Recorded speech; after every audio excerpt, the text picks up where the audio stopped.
Hello everybody, my name is John Costa here at the Documentary Media Centre. So we're well over halfway now in our 16 days of activism programme for the Parallel Lives Network. And what we're doing is we're reaching out to partners across the world. So we're talking to someone in Sri Lanka, for example, tomorrow morning, and also talking to people here in Leicester or across the UK that are friends of the Documentary Media Centre, but also sort of advocates and partners in the Parallel Lives Network.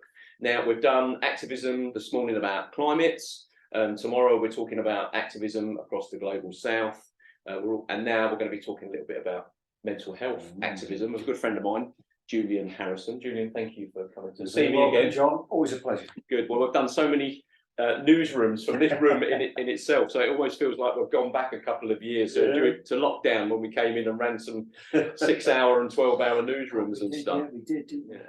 My word. And when the activism opportunity came up with the hashtag that many organisations get involved in, you were a natural person to get involved, because I see you as really, from my perspective, the ultimate activist when it comes to activism, because it's always been about, you're interested in the world. Luckily for many of us, you're interested in people. You know what I mean? And from the very first time we ever met, even from the early days of Citizens Eye, you were a great advocate for that and support, and it came from something that you did, wasn't it? The Citizens Jury. That's right. You've always been an advocate for people, but mental health, through lived experience and your job and things that you do even now as a consultant or sitting on forums and panels and stuff, is very much mental health. So for me, when I've been talking to people, they've always said activist. I don't see myself as an activist because I think they see the extreme nature of activism, like maybe some of the Extinction Rebellion, gluing yourself to something, or throwing paint on something. Whereas for me, activism is more about just being consistently on topic about one thing and advocating for it all the time. Is that something that resonates with you? I would definitely agree with that. I mean, it's. I know I get asked sometimes when I'm doing stuff and involved, whether it's writing blogs or what have you. What actually are you in mental health? And sometimes it resonates with service use or whatever else. But more often than not, I do refer to myself as a mental health activist. And I sort of take a look back, and I guess in the context of today, you sort of take a look at, well, what is it that makes me an activist? And I think it's everyday things. I'm an activist every day of the year.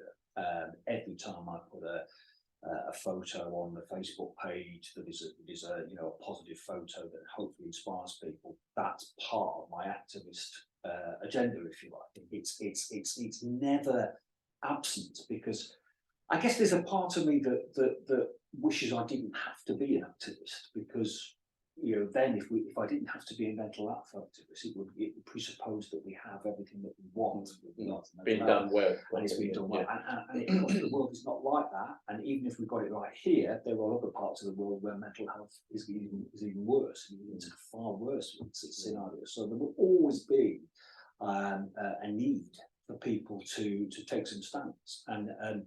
But I guess I sort of think of these things as sort of everyday, not necessarily dramatic gestures, though sometimes that's needed. I've just been talking in a meeting about maybe attending some AGMs and actually making a standpoint over particular perspectives and particular issues, and those sorts of things are needed. But it's also about bringing people aware of other factors that are actually going to help them to help themselves. And I think that's part of activism as well. The more people, you mentioned climate, the more people you get to take a responsibility for the planet, that's part of the activism. The more widespread the activism is, it's not necessarily focused on one or two or three, how many individuals. It becomes something that we all take on. And I think that is really a key activist has got to be somebody that can take people on the same journey, and then enable those people to go on the same or different paths themselves, and empower them to do so. So I would concur exactly with what you just described in terms of activism. Because a couple of people came back and said, well, I'm more of an advocate or advocacy and stuff, and I was like, but I see that very much around you're advocating for people, or your advocacy is for a group of people, or maybe around a particular issue, whereas being an activist or activism is more about being not extreme, and this is the trouble. Activism, extremism is not. It's more about forthright or you would press your point in a meeting. If someone said something that wasn't right, Yeah. you can advocate and try and keep the status quo. Whereas activism is more about, you know, I don't agree with you because of this. Yeah. So it's not like this. It's not about saying people you're wrong. It's just, I think there's another way of describing it, or I think you're missing the point. And of course, what that does, that takes a lot of maturity to be able to do that. I think it definitely does. I mean, I've been in sort of meeting. I remember being in a meeting once where somebody described, someone was being introduced into this meeting as a new member of this particular body, and somebody said, very, you know, totally well-intentioned person about trying to welcome this person. They said, "Welcome to the madhouse." Yeah. And I thought, hold on, welcome to the madhouse. So the activist part of me thinks, actually, I've got to make it's at low level stuff you have to challenge. Stand on this. So I actually said, you know, that is inappropriate. Think about the context. And bless him, the person was brilliant. He came back and said, absolutely, you know, I'm totally with you on that. And I think by taking that position in that particular way is, that's activism. And if it makes other people think, actually, do I use the word mad in a bit of a loose term? Perhaps now I need to think about how you use that word mad. And I'm not, you know, going out of my way other than recognizing this is my position, this is my standpoint. When things come onto my radar, I deal with them. And whereas, as you say, advocacy is more about actually trying to help a particular person through a particular problem with a particular issue or so forth. And there's parts of advocacy that are part of activism, and I think vice versa as well. But I think you realise what your position is. Your position has come from your own experiences, your own values, your own education in some cases. Your knowledge of other people, so that even if something is less of an issue for you, mental health is such a big terrain, and it is an issue for someone else, do I then let it go and say, well, actually, it's not up to me to speak up this time, it's up to that person to speak up? Well, what if that person can't speak up? You then have to propel yourself, I think, not in ways that are uncomfortable, even though sometimes they are, but in ways that are consistent, I think, with the way you see the world. And I think if advocacy is something that's been consistently out there, doing little things, doing big things, but consistently, so that people always know actually where you're coming from when you say things. Now, as someone who goes out and attends lots of, you know, meetings and groups, and, you know, as a consultant, but also as someone with lived experience of mental health, you know, working with them about their messaging, and also, you know, even going on the radio or on TV interviews and advocating for that when someone's looking for someone to talk about that subject. Are you finding, I mean, what I'm finding is I'm talking to a lot of people now globally, and the term ally keeps coming up, you know what I mean? So you're an ally of someone who, you know, trans, and you're an ally, you're an ally of this and all that sort of stuff. So I had a very interesting conversation recorded earlier as part of the program, the 16 Days of Activism program, with a young trans journalist that we've got here called Delta, and we were talking about, you know, what makes an ally. Well, quite clearly it was, you know, it's not just about wearing the rainbow thing, and that it's about moving beyond that. And actually, have you ever spoke to anyone who's trans type thing about their issues and their human rights issues as well? So do you think that's a term that you hear in mental health as being a mental health ally, or have we not got that term because it's a new trendy term, and supporting people with mental health it's a longer battle that we've been doing, a bit like disability. You never read disability ally, do you? Maybe no, I think I've not really come across the term mental health ally. The word ally, as soon as you mention it, the first context I'm thinking of is LGBTQI and the need for straight allies in that particular domain, in that particular area of discrimination and identity. It's not something I've come across so much in mental health, although I think people do fulfil that role sometimes of being a mental health ally, probably because they recognise, and this comes from the activism, I think, actually, that mental health is you. Mental health is you. Mental health is everybody. This is not a select thing. We all have mental health. So part of that process, I guess, of getting people to be on the agenda is in some ways maybe a more natural one, because we're all on that agenda. But the ally position, I think, where mental health probably needs a lot of time to catch up. We don't really see it in those sorts of same ways that I know straight allies work. We had straight allies, for example, at the county council when I worked there, and they worked really, really well as a sort of forcefully advocating the position and the needs and wishes of LGBTQI people. I think maybe we're still playing a bit of catch up in that respect, and I think that I think that's probably what I would say. I think disability, in some terrains, there are natural allies, maybe within disability. The issue of carers, and is a carer an ally? I guess is another angle on these things. It's another conversation, probably. A carer role then take on that position of trying to advocate and be active for the purpose of maybe someone with a disability who, because of their disability, is less able to put things across in a forceful way, or doesn't have the confidence maybe to put things across. So in helping that person to be the person they want to be, there is a heck of a lot of advocacy, allyship, and probably a degree of activism as well. I would like to think that there are more and more mental health allies out there than I'm actually conceiving of at the minute. Certainly with young people, and I do lots of stuff with young people at the universities, both the universities here in Leicester, but also in Nottingham and various other places.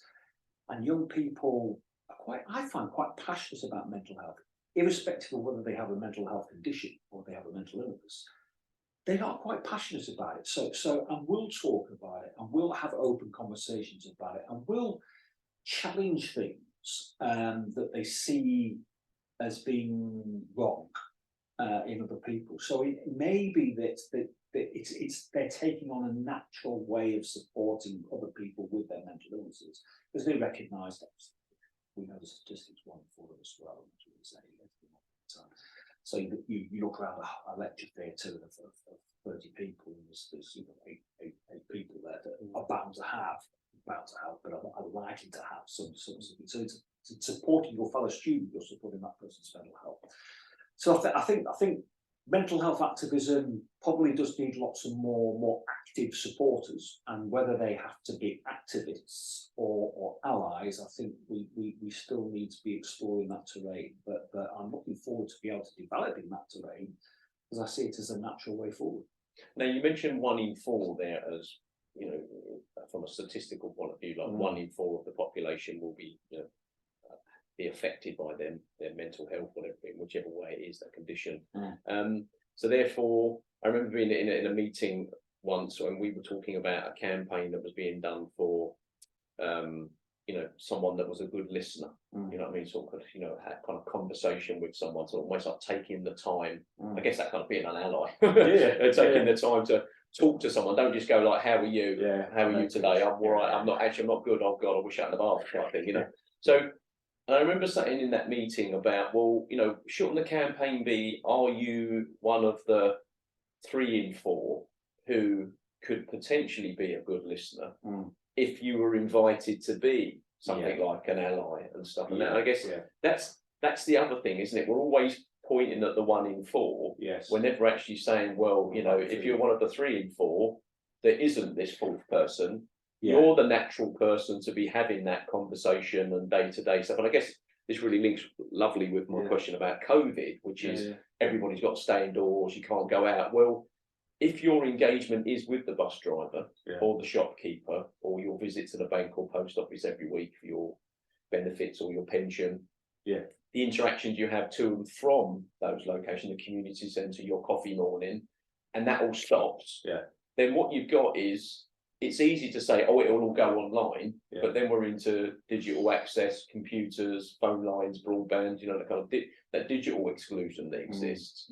And what we've got then is, it's not so much the fact that I'm talking to someone that's a real human being, it's the fact it's being in the room with someone and picking up on that energy. I mean, having done community media cafes for many years, we know, isn't it? Sometimes we can tell if someone isn't okay on a week-to-week basis because they're at the cafe. That's very difficult to do on Zoom, isn't it? I think it is. It is. Without them having to declare and be honest. I mean, I mean, as you were talking, one of the things that came foremost in my mind about, you know, who is the 3 and 4 as opposed to the 1 and 4, I think relates to, I often say to students, when I'm talking about mental health awareness, is that actually, you know, you never know when any one of us as an individual is going to be immediately confronted with mental illness. You know, we could be walking home, we have somebody suicidal potentially at the top of the building, somebody suicidal on the train platform, all the contexts in which this happens. So what do you do as an engaged human being? You know, is your notion that you ignore that in someone else's responsibility, or do you actively put yourself into that situation? And this is why I think things like, you know, suicidal awareness at the most extreme level of mental illness, that is the most extreme level of mental illness, is a really, really important thing to do, because you're constantly confronted with a situation that might materialise. So part of that is to be mental health first aid savvy, for one way, and maybe taking an active part in mental health in that sort of sense. But the other part is just actually saying to yourself, well, actually, I could be in that situation. So how would I appreciate somebody helping me in that? What would I want? And I can remember being on a situation in the middle of Riga, Latvia, where I was on a bridge, a big bridge over the river in Riga. And I was contemplating throwing myself off the bridge into the river, and I would have, if I'd have floated, I would have floated out into the Baltic. And I thought that was fantastic. In my head at that moment in time, I really wanted to do it. It was like that. That could be a really good leaf on your next book. He's no longer here because he floated into the Baltic. But I remember nobody stopping. Yeah. And I remember recognising afterwards, I didn't recognise it at the time, that something within me had forced me off that bridge. What I would have liked, I think, would have been somebody to intervene. I realised this afterwards. I probably didn't realise at the time because I didn't want anyone to intervene. I wanted to go and do what I was going to do. But it actually welcoming that intervention, you're then saying, well, I'm glad somebody's done that, because somebody has taken the time to think, actually, mental health awareness, this might be where I'm putting in the test. This is where I'm going to be tested about how compassionate I am to someone who's struggling with their mental health. And you never know when that is going to happen. You just never know when that's going to happen. So I think if people could take that sort of fuller part in being able to recognise not just the symptoms of suicide, but recognise that every one of us, every single day, goes through mental health challenges.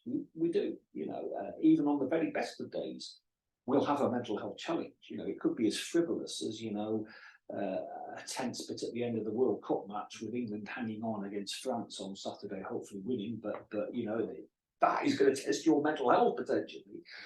It could be as frivolous as that. Apologies to football supporters who think that is not frivolous. You're a Millwall fan. You speak your mind, aren't you? You're a Millwall fan. So you'll be honest. I'll be honest. But it could be the other way. You know, you could be in the middle of Leicester on a Saturday night, and there's someone on the top of the high cross football. You never know when that situation is going to be. So I just think the 3 and 4 is, I think you're quite right. We need to focus a lot more on the involvement of the 3 and 4, recognising that every one of those 3 and 4 is going to be a 1 in 4 at some point in time as well. So it's all about really, if I really wanted someone to support me, what would I want to do?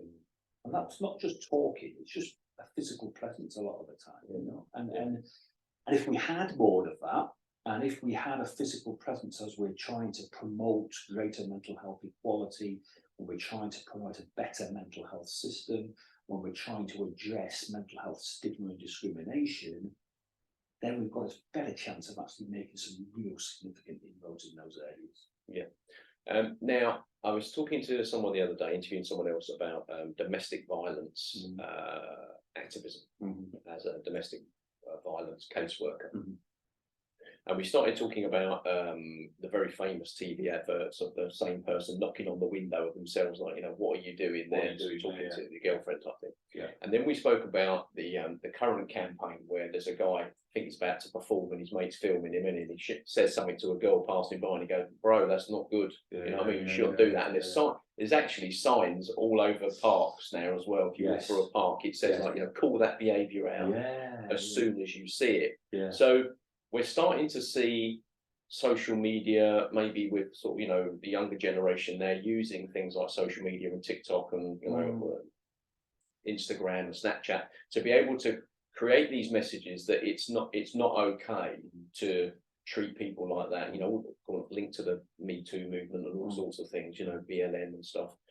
Are we using social media effectively when it comes to mental health? Because I saw a film the other day, and I must admit I watched it about 4 times. It kind of stopped me in my tracks, and it's a young woman who has obviously committed suicide, but then it's her social media posts from 6 weeks ago, 4 weeks, forgive me if I've got this wrong, but it's like 6 weeks ago, 4 weeks ago, 3 weeks ago, 2 weeks ago, 4 days before she killed herself, 5 hours before. And it's like, she looks just like full of life and all that sort of stuff. And then, so how has someone ended their life? And for me, it was just like, well, if you were a trained mental health first aider and you weren't having a conversation with someone over a cup of coffee, but I was following you on social media, I would have no idea that you weren't well, if you like, you know, or you were contemplating that or on a journey towards that, because that timeline for me then almost became like that incident pit we used to have in scuba diving, which is once you get in the incident pit, you're going downhill. So clearly this person was deteriorating, but on social media, she was someone else, and it was really insightful. As you were talking, I think a couple of things came to mind, and probably not surprising. They do relate to football. One of them is and we just passed the anniversary of his sad Gary Speed. Gary Speed, if you'll know, he appeared on national television on Football Focus within a matter of 24 hours of him taking his own life, and all evidence would see, you know, from football, he took a very trained eye, I think, to perceive that Gary was having some big challenges. People in the studio with him, he was just a normal Gary Speed chatting. And I think that's the thing, that when you watch Dan Walker's, is it Dan Walker? Dan Walker, Dan Walker talking about it. Yes. He's just saying, you know, Gary was being Gary. He was talking to the cameraman, and he was talking to the assistant and stuff. Right. So he wasn't not being who they expected him to be. He was being entirely consistent with the Gary Speed that is the football Gary Speed, as opposed to Gary Speed the man. And so there's something quite really significant within that. But I think as well, when we look at things like the social media, and look at things, the other example I was going to use, Declan Rice, England's one of England's great midfield players at the minute. You know, he's recently put out a video that's gone through all the social media networks about and it's really cleverly done. I don't know if you've seen it, but it's about Declan being on a pitch all by himself. And so the way it's cleverly done is that someone has filmed Declan Rice playing for England, but has managed to blot out every other player. So the notion is, of course, that Declan is not on his own. And so therefore he's talking about the need not to be on your own, to have a communication outlet. And things like that are really, really powerful. And we are making good use, I think, of the world of sport and other terrains. Arts would be another word to actually make these particular appeals, if you like, to people's understanding and awareness. And I think we are doing that. The other thing that comes to mind as well is the Ask Twice hashtag that we often have. For those of you that are familiar, it refers exactly to the sort of question that people often ask, how are you doing? The person, I'm like this 99% of that. 99 times that I'll say, thanks very much, how are you? And I'll take it straight back. The Ask Twice is, now, how are you really doing? And that's the second, it's the same question, but it's asked in a different way. So I have that at the bottom of all my emails now, with the thing you've got to ask twice. So it propels someone not to take the immediate answer as being the truth, if you like. You've got to search behind that answer. And usually when somebody's saying, I'm fine, okay, thank you, unless they are brilliant at masking, I'm quite good at masking, unfortunately. Sometimes it does betray me. But if you're not so good at masking, there's another question that needs to be asked, and there is your way in. And I think social media and the use of hashtags, the use of all the forms of social media starts to get people into that sort of framework about And if it then translates into people actually asking twice, then my gosh, we've got a breakthrough. You know, people are then getting themselves into conversations they don't want to, but conversations that maybe they weren't expecting, but conversations that they can actually have. And sometimes it's not even a conversation. You don't need a conversation when someone's really desperate off the time. You just need a helping hand, someone to make you a drink, someone to sit you down, someone to relax, someone to sit with you. Not necessarily to talk, but to be that friend, that ally, that advocate, and then go away from that situation and say, actually, I was sitting with someone today who was really, really struggling with, what's the learning point from that? That's when the activism comes in, that you then go and do something with the experience that you've just put yourself through, or you've just had yourself chosen to go. And I think that's where there can be some connections. And I think it's the natural connections, and we've just got to make the most of it. Yeah. So my final question to you, or question to ask you, I'll look up Declan Rice actually, and I'll make sure that if you can put a link to that, and put a link on it, it's great. Mate. I'll do that. Now we've known. I mean, we met in 2007, I think. I was going back through my diaries, and we met in I think it was the middle to the end of 2007, wow. And so we've known each other 15 years now. Sure. Now, if we were to, I was going to wear a hat and give you a cake. You know what I mean? It's our 15th anniversary, my friend. Yeah. And I was just thinking, you know, everything that we've both been through, our families and all that sort of stuff. You know, COVID and all that stuff. But I was also thinking about what the stats were like for mental health in 2007, and now 15 years later, and someone will stand from the outside, maybe a statistician or a mathematician, whatever, and turn around and go, there's more people now with mental health than there was then.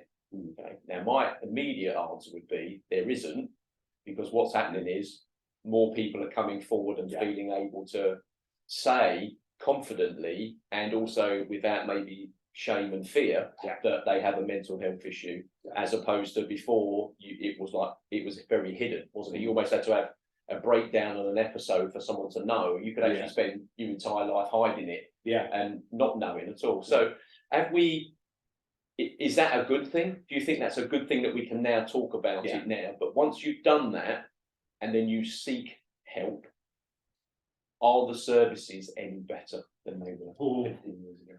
And are we holding them account enough because of that? I think the answer is probably to both, is the services are not commensurate with the need. There is a supply and demand, a massive supply and demand issue with regard to mental health. And yes, we do need to take services to account. I totally agree with you. I think the prevalence of mental illness. I don't think realistically, if it was possible to analyse this historically, I don't think it would ever have changed. I think we will always have been in this particular situation.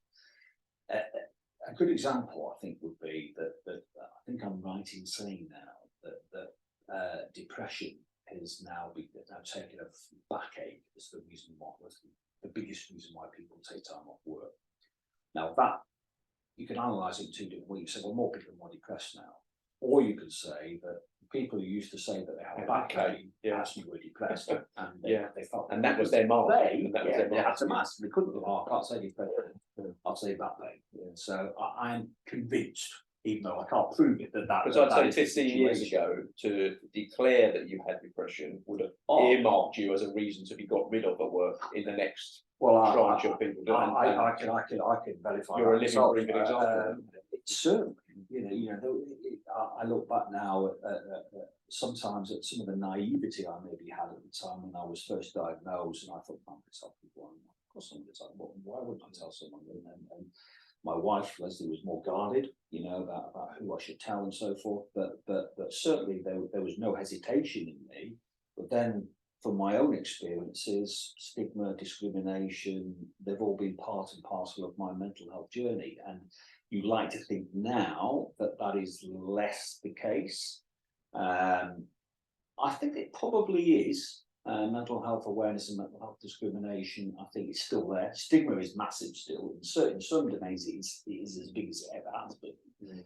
But I think where we are now is that there is a far greater need for mental health treatment.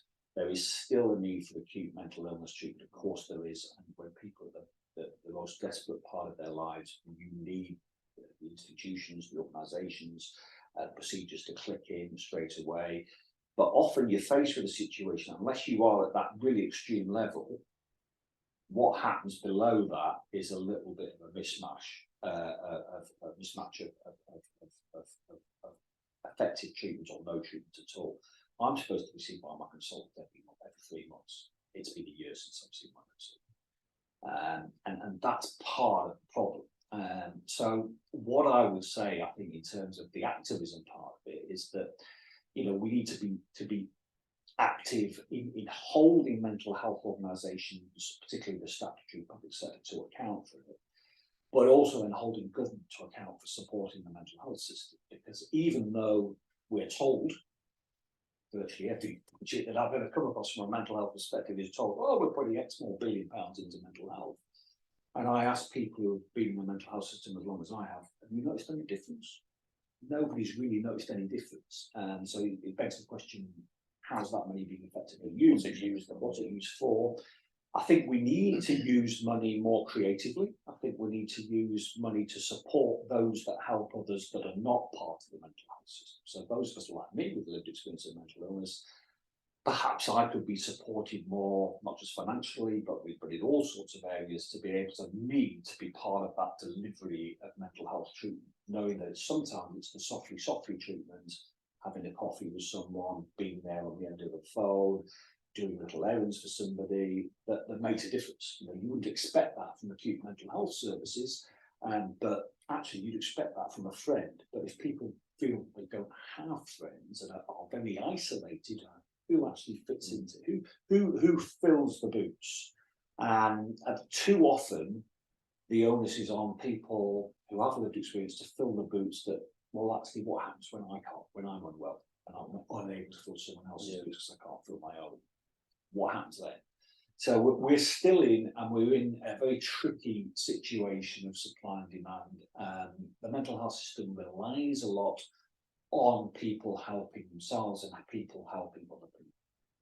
If we didn't have that, and if you think about it, how does that work in some areas of health where a particular treatment is necessary, and that treatment has to come from an experienced professional mental health service deliverer?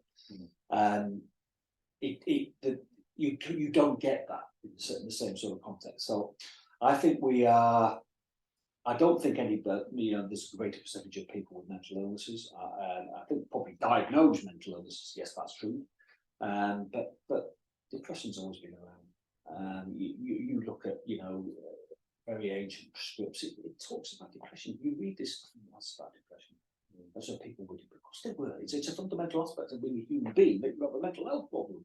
Or you have a mental health challenge. And we all do. So I think it's harnessing what we know. It's building on some of the successes that we've got. For me as well, it's fueling the younger generation. The younger generation get it. They understand mental health, and that's what gives me confidence in the world, that in the future world of my own kids and my grandkids, is that actually this whole generation of people are coming up and they understand it, they get it, they're supportive, they know what things are.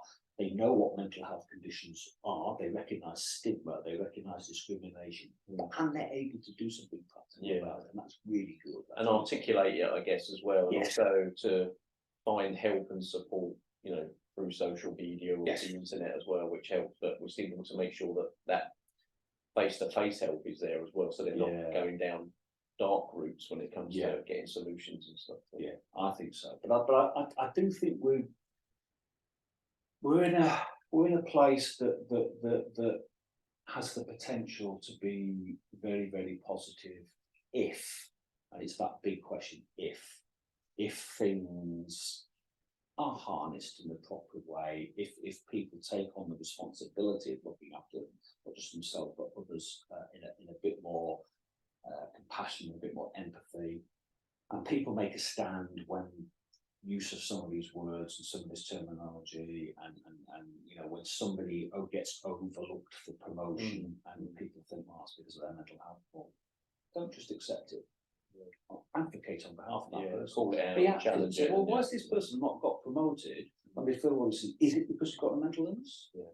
You know, why is it that you know, there are still areas of social life in which, if you're mentally ill, you're not able to take part. You know, jury service, I think, is still there as an area in which people with severe mental illness cannot take part in. Well, there is still those entrenched things. You say, well, why is that the case? Why cannot? Why is a mental illness seen as being an irrational thing, and therefore it cannot be put into a situation like jury service? Yeah, or you're not able to make a I'm judgment, not which able- I'm ultimately not trusted that's to a make judgment judgment. between right and wrong, isn't it? Yeah. A jury service. It makes it's nonsensical, and it's discriminatory. We need to sound it out. That's what it is. Yeah. So again, we're back to human rights and Yes, discrimination and We are. using the things that are great. Listen, thanks, Julian. You're very welcome, John. Always a pleasure.